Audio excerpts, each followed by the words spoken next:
Welcome to MoonDaze here with Queen Mabsy, here to tell you about this week's and month's astrology. Hello! I am coming to you in the dark, in the night, because we just came out of the micro moon in Sagittarius. The micro moon is also happened to be a blue moon, or the second full moon in a month, in the month of May. I say month because, well, months are really supposed to be ruled by the lunar cycle, and, well, if I had my way, the Gregorian calendar would be dissolved, and we would just guide ourselves by the sky. Now, there are different perspectives that are looked at when we're talking astrology, astronomy, and certain modalities. True sky astrology look at the two eyes, what is seen above us. When we look outside and look up and see what there is to see. Now, if you look just after sunset, this month, to the west, just after sunset, you will see Venus and Jupiter gleaming brightly in the sky. That's doing something for us. Yeah. So these two bodies were gazing upon the full micro moon. Now that micro moon means it's the farthest it could possibly be from the Earth in its lunar apogee or orbit around Gaia.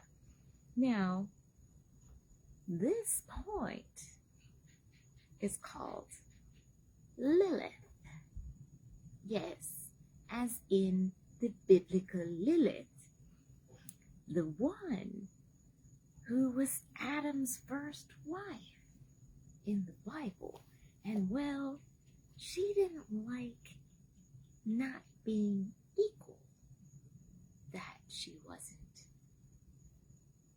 There was an imbalance there, and so she dug out and met up with the fallen angels, or the Nephilim, and made demon babies. More or less. Fun times in the book of Genesis. All this Christian belief system programming, this mythology that comes around the word or name goddess like Lilith. Lilith is actually the sovereign feminine energy. The fuck this, we are moving into a new paradigm, as in not the paradigm that's being programmed for us by an external source, but rather about what we come from our own sovereignty, as in dissolving those old fear programs. Lilith also represents false evidence appearing real, as in she saw what was being laid out for her by this creator source, whatever this story, how this story plays out. She said, no, thank you. And she made her own path, because she didn't buy into that false evidence appearing real, as in she was not obliged to follow that trajectory that she did not prefer. So this moon of Sagittarius being in alignment with the farthest point, where Lilith, that archetype, represents an illumination of those old belief systems. Sagittarius, leaves rules, travel, distance, big picture belief systems.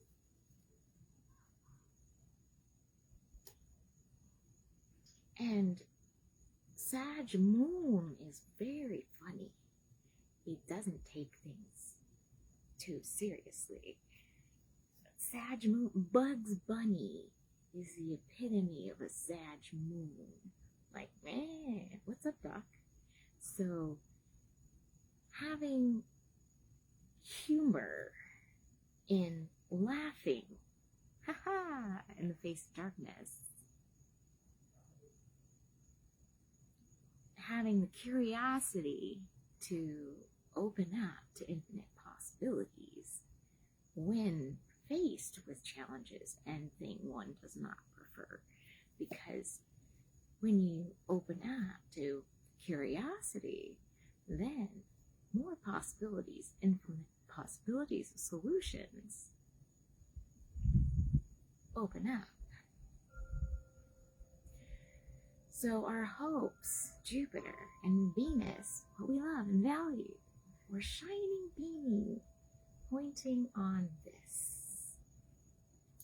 Jupiter is presently still in Cancer, wrapping up its journey in the higher degrees of Cancer.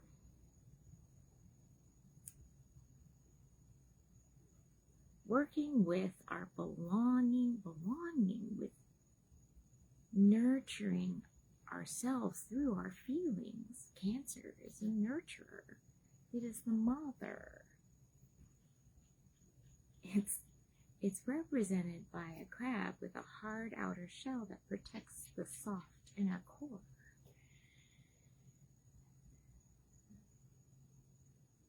Venus is in mythology, or Aphrodite, Zeus, or Jupiter, known in Greek and Roman mythology. Those archetypes are actually related. Venus, essentially, is Jupiter's aunt. If you think about the trajectory of Uranus made Saturn, Saturn made Jupiter, and Uranus made Venus. So, aunt energy, whole auntie.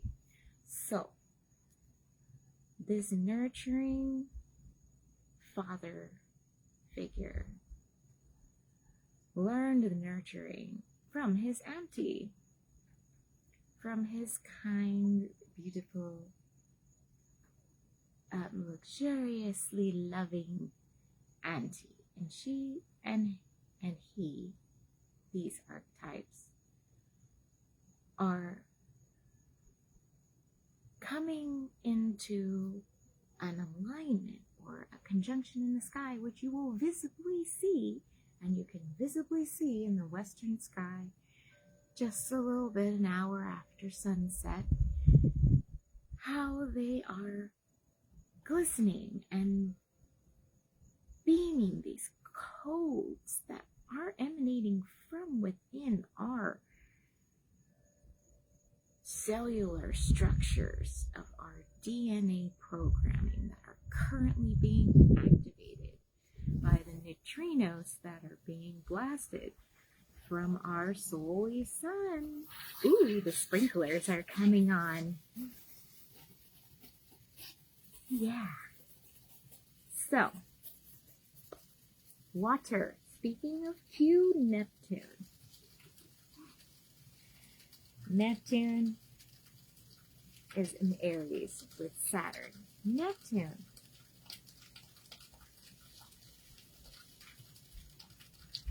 is working on our beliefs around our body being divinity and form. Aries rules our bodies. Saturn, and also in Aries, rules structure. So, embodying a new holy structure, activating what is junk DNA.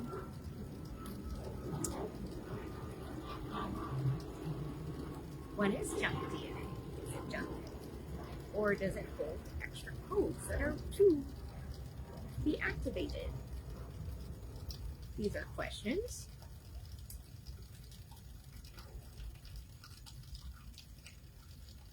To be curious about. Chiron, the asteroid centaur, which is Zeus's lineage. Jupiter, Zeus lineage. This archetype represents the mentor, the healer, also the character flaw, if you think about it from a novel or cinematic trajectory.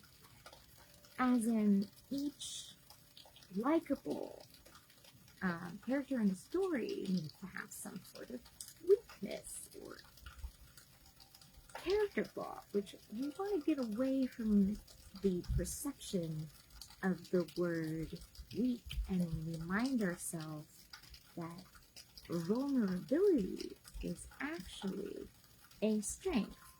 What makes us different, or what we perceive as a deviance in ourselves that doesn't fit in with what is expected in society generally, is almost our superpower. And where Chiron is in your chart, it's actually shaped like, what if it's shaped like a key? So this body is actually like carrying around a set of keys that unlock a mastery point, which one reaches when you're about reaching 50 years old, because it takes Chiron about 50 years to go around the entire soul system and come back to the point where it was when you were born.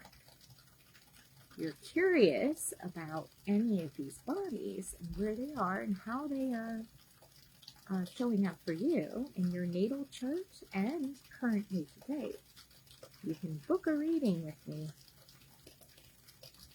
at www.queenmabsy.com. It will be in the link below.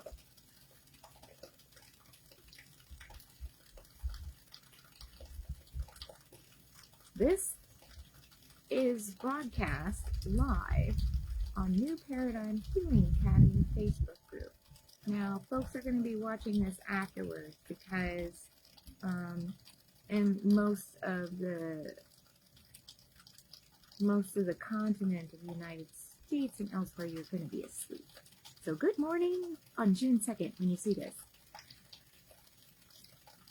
Right now, presently, it's still June 1st, 2026, and we are evaluating what is happening. I'll give you an overview of, since it is June 1st, an overview of big transits this month, and this week we're going to dive in deep for how things are going to feel for you. I focus here on the moon and what, after I go over the big transits for this month, we're going to go in to how it's going to feel, because the moon rules feelings. The moon also rules the sign of Cancer, where Jupiter and Venus presently have been. So as we are observing the sky, I want you to look in western skies at sunset every night if you can, because it's an experience, and just vibe with these celestial bodies. Like, open yourself up to what your higher self is speaking for you, because it's there. They are there. All these archetypes represent little bits and pieces of our makeup, or our psyche, however you want to put it. June 9th is when these two bodies, Venus and Jupiter, will be what we call conjunct, when they look like they're right next to each other in the sky. You can tell they're planets and not stars because they don't twinkle. Stars twinkle. Planets do not. Planets move in the sky.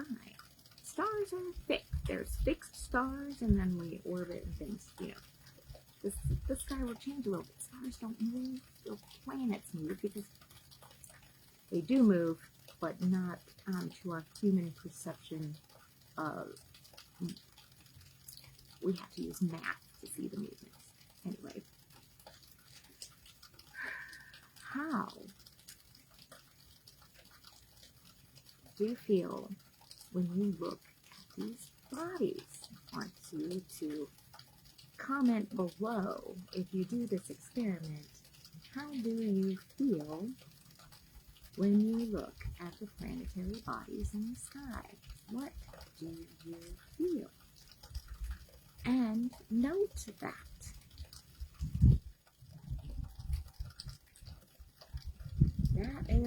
There's messages there for us. You don't even need to know anything about astrology or astronomy. All you need to do is go observe with your eyes and be open to receive. This is a big be open to receive period of time. Letting go with the moon, as over the weekend, conjunct Lilith, was letting go of those old fear programs. And not only that, but we have the nodes of the moon. Okay, so the nodes, so the moon orbits, and then we have the ecliptic, right? And that's the K2 and Rahu, Dragon's Head and Dragon's Tail. Where we're going, the Dragon's Head, and the tail, where we're leaving behind. These nodes are mathematical points, just similar to Lilith, but they're that ecliptic orbit, or as the seasons shift. These bodies, or not bodies, mathematical points, but energy, this energy that is invisible to our eyes, it has been going around. It takes 18 years for these points to get back to this place that it is now. 18 years. So, meditate on an 18-year cycle. That was in 2008. What was happening in 2008? You think about, remember the experience of our reality time of 2008 versus now. Very different, yes? So, but there were big paradigm shifts happening at that time, as in unexpected shifts, preferred and unpreferred, very unpreferred and some preferred. So what's happening now, and that always happens, there's always simultaneous, because we're in third density, and that's just the agreement that we signed up on. But that's going to become less and less polarized when each individual works on finding places of neutrality, as in enjoying the unknown.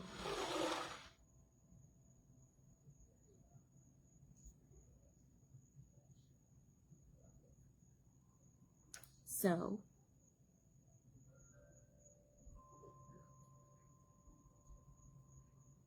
I'm on a Facebook Live. Hello.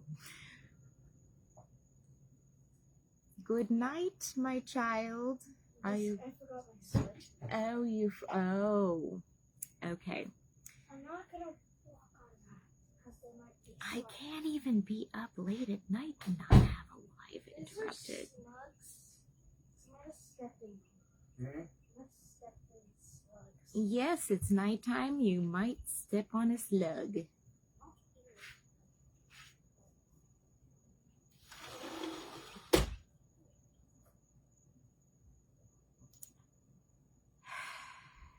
Really? This is Uranus. Unexpected.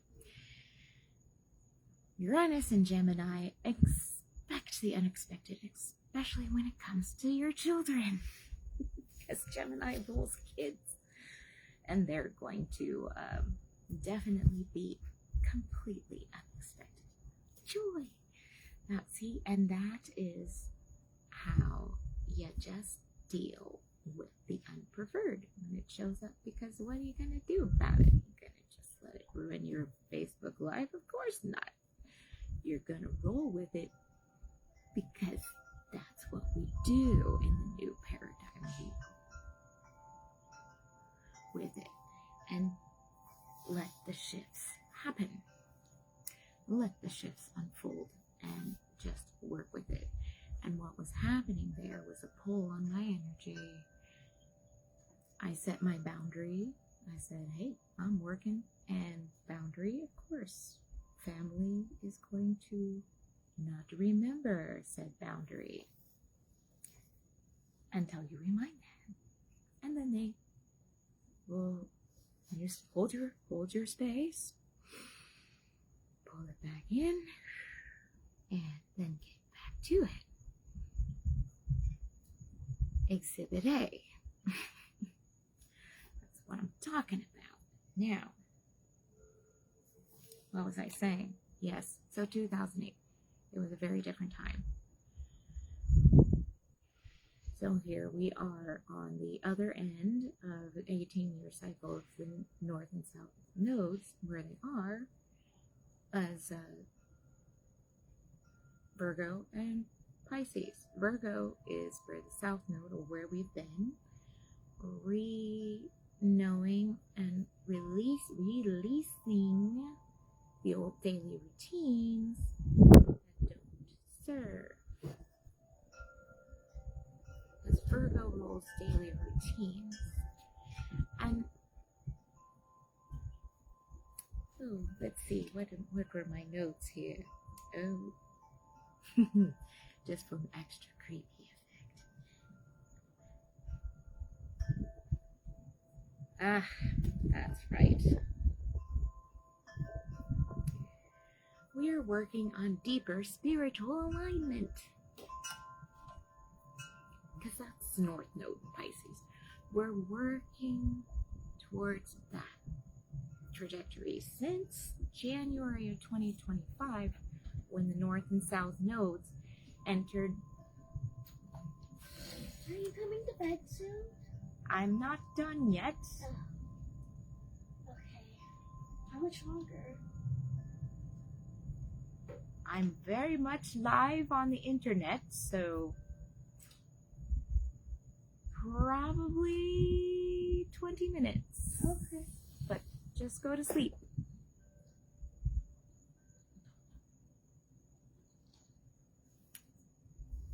Testing. Testing.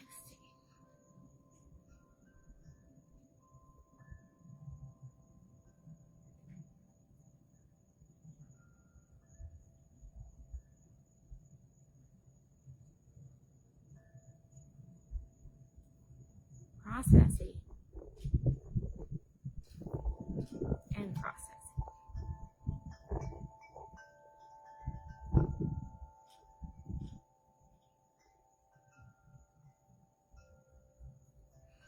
If you can actively see what's happening in my nervous system right now, if you've been through the Healing Academy, you will sense it and you will feel it, and you're going to recognize that I am presently grounding myself again and alchemizing. Because it can.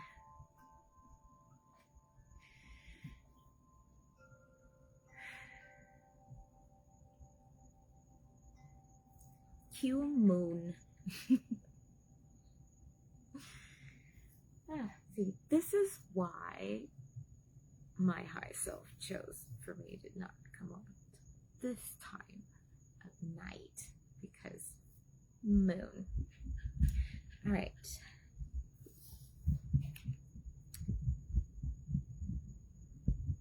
Feeling that energy shift very viscerally. Now, the fear I had of doing these video, astrology video lives was exactly because I'm like, we'll have a child and a husband and they're gonna, you're at a surprise. So, Exhibit A. Did anything bad happen? No. If anything, it probably made this a little more entertaining. Did it not? Anyway. So going back to whatever the hell I was talking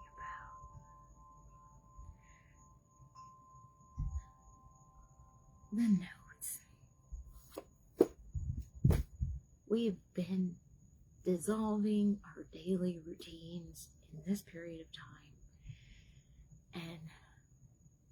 and being pointed towards deeper consciousness, alignment with a deeper alignment with our intuition, divinity but pulling that divinity now that the bodies of Neptune and Saturn and now Chiron is reaching its end of its journey in Aries. This is all about what is divinity in form, as in these forms that we're in, and how they are divine. That's Neptune, and Saturn is form, and Aries is the body. Chiron is how we heal our bodies and radically accept that we do have character flaws or divergences that make us unique. It's our unicorn horn. It's our key. It's our key to unlocking our superpowers. As in, unlocking how we show up in the new paradigm. And that is the shift. And we're constantly, moment to moment, shifting paradigms because we actively choose it. And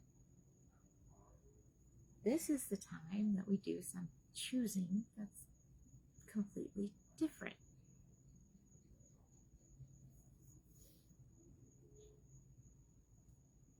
Chiron has been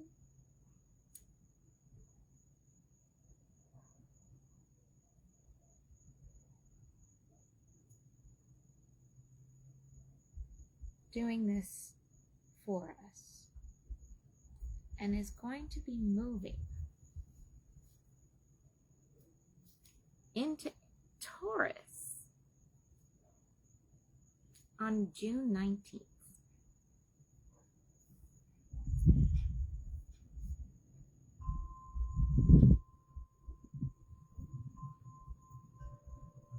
But circle back to present,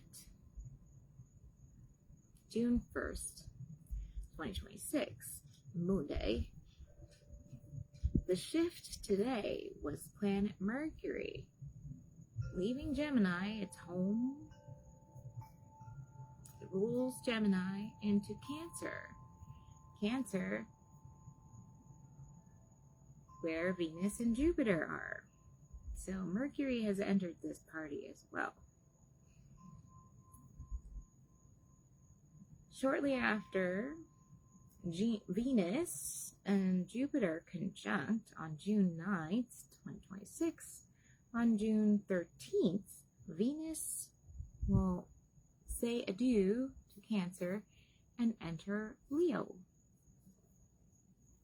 Venus in Leo is super fun. It's like she goes to the club. She's like, what's up? I'm here and I'm fabulous. And everyone's all, girl, what's up, Venus? You looking good? All right, I just had a nice time with my nephew and he's doing so well in Cancer. Now here I go. She's been leading the way for the planets this year, like just like really trailblazing it. On June 15th, we will have a new moon in Gemini, which is a great time to manifest new thought patterns. Gemini rules thoughts and ideas. Time to act really curious and enjoy the process. It's what this new moon is going to call for it. On June 21st, the sun will enter Cancer, leaving Gemini. On June 28th, Mars enters Gemini.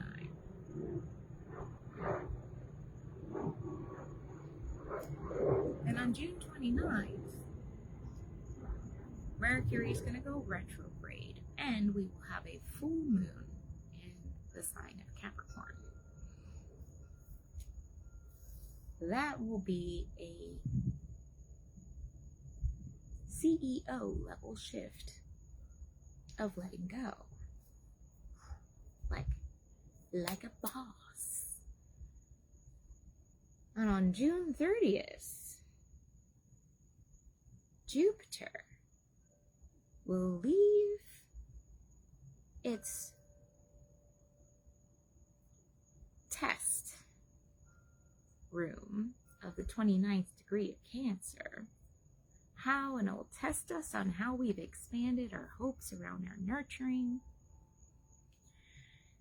and move into lovely Leo. Jupiter will then expand all of that self-love that will hopefully have been cultivated, which definitely will have been cultivated over this beautiful Jupiter in Cancer transit. So let's go over this week, shall we? The Mercury retrograde, by the way, if you wish to know, starts on June 29th and lasts about 27 days. Oh no, it starts in 27 days, sorry. But it lasts usually about 3 weeks. So, don't plan to buy any electronics or anything around that time. Don't sign any new contracts, that's what they always say. If you started the stuff before the Mercury retrograde, it'll probably work out. Just general astrology housekeeping, I must oblige to be telling you about Mercury retrograde if you choose to believe in those systems. But if you don't believe in those systems, by all means, do what you want. So, get ready for that fun. As of today, the moon has been shining and doing its illumination thing, but very far, tinier than it normally is. There she is, Mahina Luna, hanging out. Now, if you look at the true sky, however, the true sky, and I wrote about this in an earlier post in the New Paradigm Healing Academy Facebook group. So true sky, if you actually looked at it, is actually hanging out.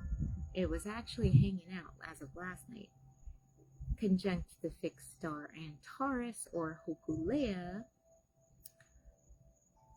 in the Scorpio constellation. Now, why do I say it's a full moon in Sagittarius, yet when I look up in the sky, it's in Scorpio?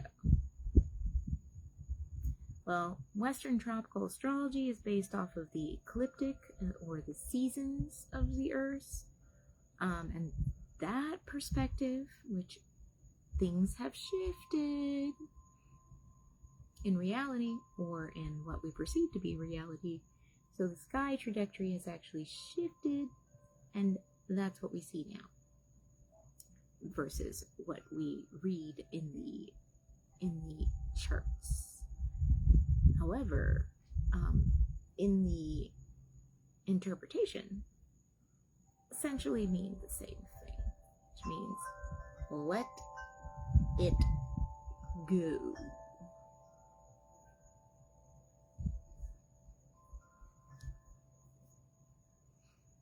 Sum up. So, letting it go, moving on. When we get to the moon in Capricorn, as we are, when you're watching this, if you're watching it the day after, the moon in Capricorn,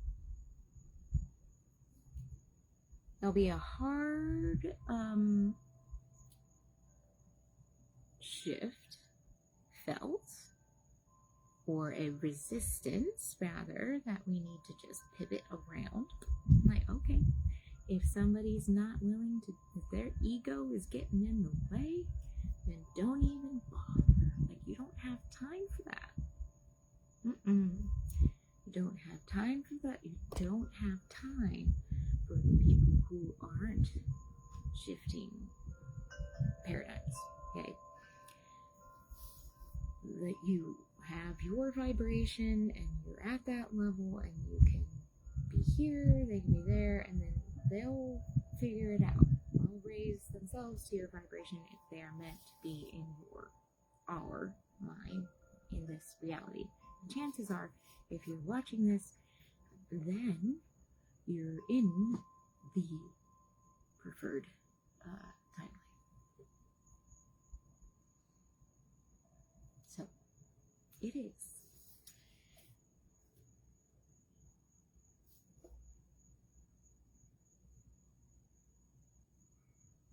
So Neptune, our divinity, will be in question.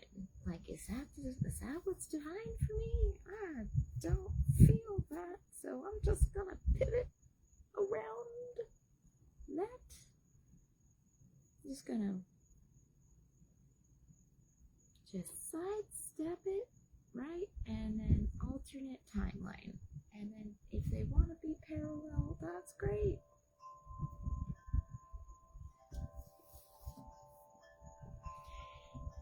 Moving on.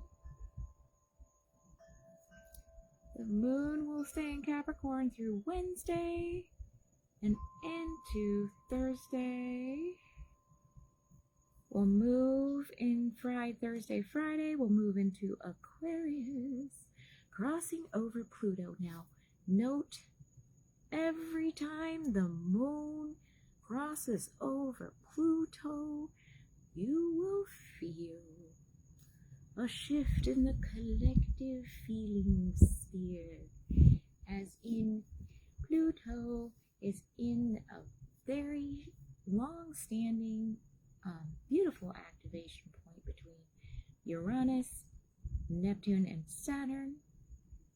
making what we call like a minor triangle.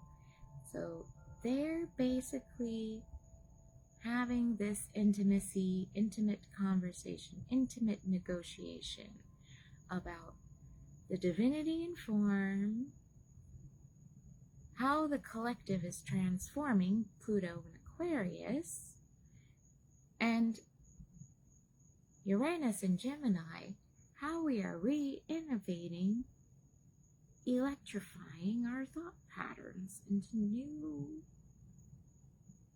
undetermined ways. And how in this full moon period and the wake of it, we are dissolving those old fear programs about our bodies, Chiron and Aries, and what they're capable of. And that maybe, just maybe, we can re-innovate and vibrate and shift faster than we previously thought we could. Because maybe there are infinite possibilities.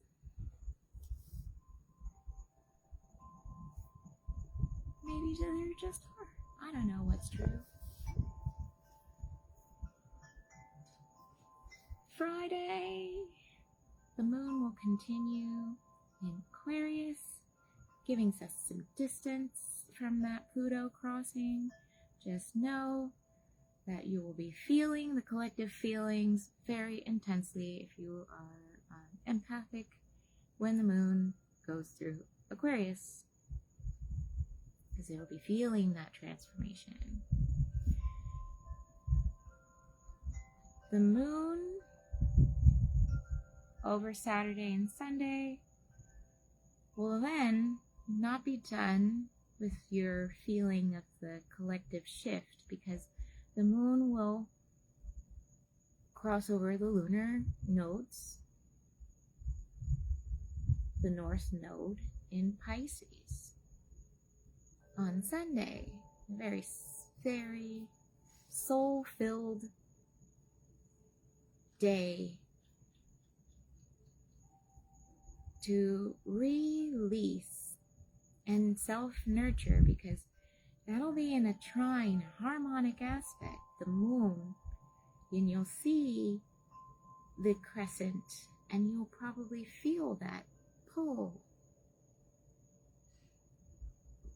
which is more of a harmony between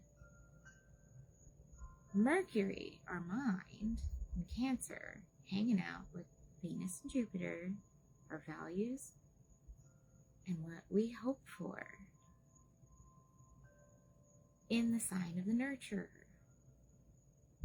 activating this node moon, which is at 3 degrees Pisces, which 3 is belief, is our beliefs. It keeps going back. Everything I'm looking at in this week is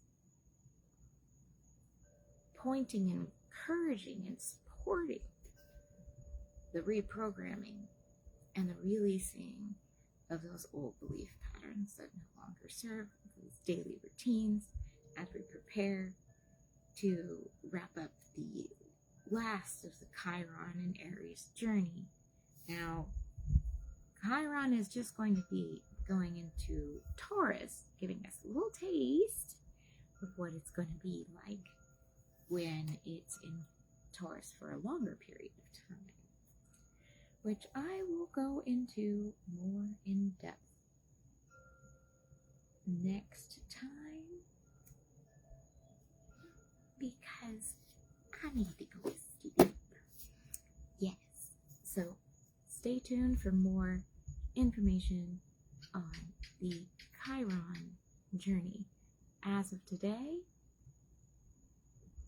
I hope you have a lovely moon day, and I will see you next week. And do reach out if you have any questions about New Paradigm Healing Academy or me, Queen Mabsy, and my version of Akashic Astrology. Aloha, mahalo, bye.